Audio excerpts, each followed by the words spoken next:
The year of our Lord, 2029. Dublin, a vast metropolis, ruled by the iron fist of the New World Order. In a last-ditch effort to reclaim their power, the Church started a new crusade, preaching the word that the Pope was God. To enforce this, they engineered an elite squad of mindless assassins, the Sisterhood. I am Malice 101. This is my story.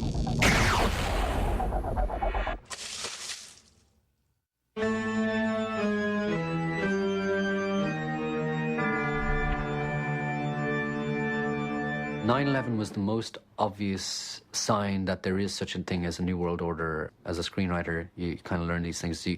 It's known as the inciting incident, right? You have, in a screenplay, you have a certain period of peace, and then suddenly something happens which lands the protagonist into a world of chaos.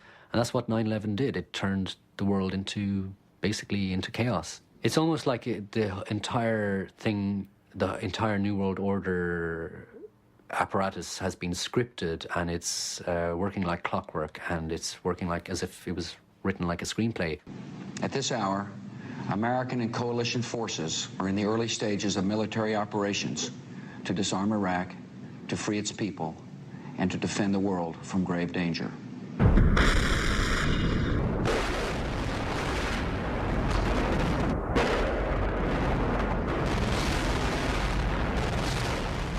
Major combat operations in Iraq have ended, and now our coalition is engaged in securing and reconstructing that country.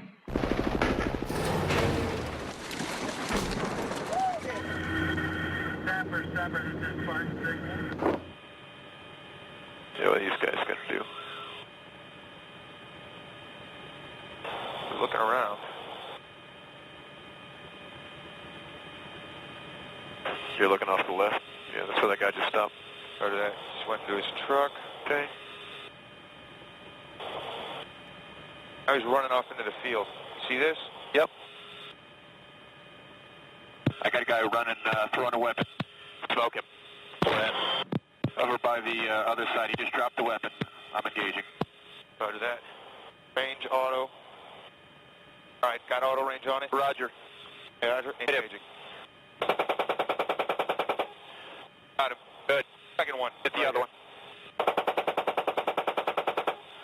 Hit the truck. Go to the right, see if anyone's moved by the truck. Take the trucks out. Is there anybody in the truck? Wait for movement. Not seeing any. Go ahead and store that. Auto range store. There's another guy underneath. Move right there. Good. Firing. Hit it.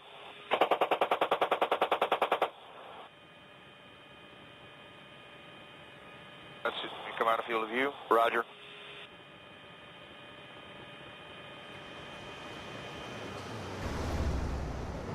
There's a big freedom march coming up. I'm not a great speaker, but they've asked me to speak anyway. Bush has promised that if we get hit by another terrorist attack, that he's going to put us immediately under military rule, martial law. You won't be able to fly or anything, you know. So if I get caught out like in Washington, D.C. here, I can walk at night and use my night vision equipment and not have to worry about the roadblocks and all. They'll definitely stop me and probably shoot me in the head because they're not going to put me in the camps. There's my uniform. Boy, it is wrinkled some.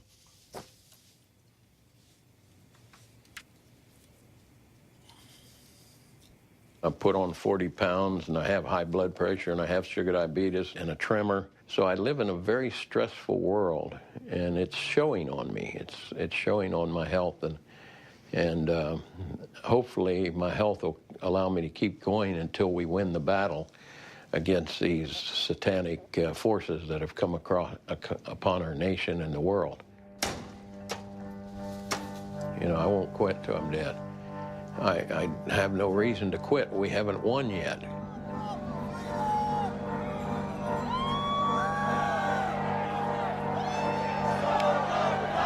Restore the Republic! Restore the Republic! Restore the Republic! Restore the Republic! Restore the Republic! Restore the Republic!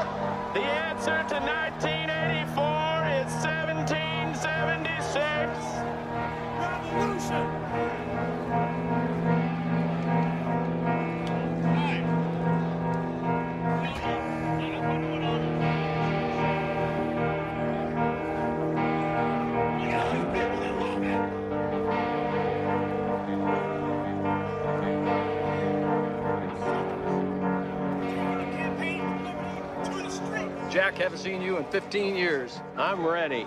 I'm ready to sort tigers. Jack McLeod! We're just one more false flag bombing in America away from being under martial law. We had our first false flag bombing in America on 9/11. I've had people calling me saying they go out to their mailbox and they wonder what the little red dot and blue dot is. Well, it's marking your mailbox by the government, so when foreign troops come in here on us after martial law, if you have a red dot on your mailbox, they take you out immediately and shoot you right in the head. But if you have a blue dot, they take you to the FEMA camps being built by Halliburton right now. They're building enough concentration camps in America to house 50 million Americans. So I'm going to tell all of you, if you have not bought ammunition, if you have not bought guns, go get them now.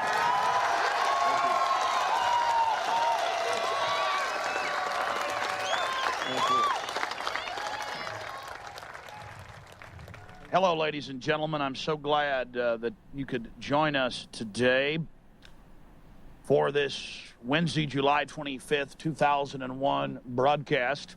Tyranny is enveloping the globe, and the United States is a shining jewel the globalists want to bring down, and they will use terrorism as the pretext to get it done. I want you to find out these statements were true by the White House about preparing for martial law, and I want you to let them know that if there is any terrorism, we know who to blame. Call the White House and tell them, we know the government's planning terrorism. We know the Joint Chiefs of Staff wanted to blow up airliners, Baltimore Sun. If you do it, we're going to blame you because we know who's up to it. If any terrorism comes, it's from this government. And if there was an outside threat like a bin Laden, who was a known CIA asset in the 80s, running the Mujahideen war, and whose family builds all the military bases over in Saudi Arabia right now, and sits on the board of Iridium Satellite, he's the boogeyman they need in this Orwellian phony system.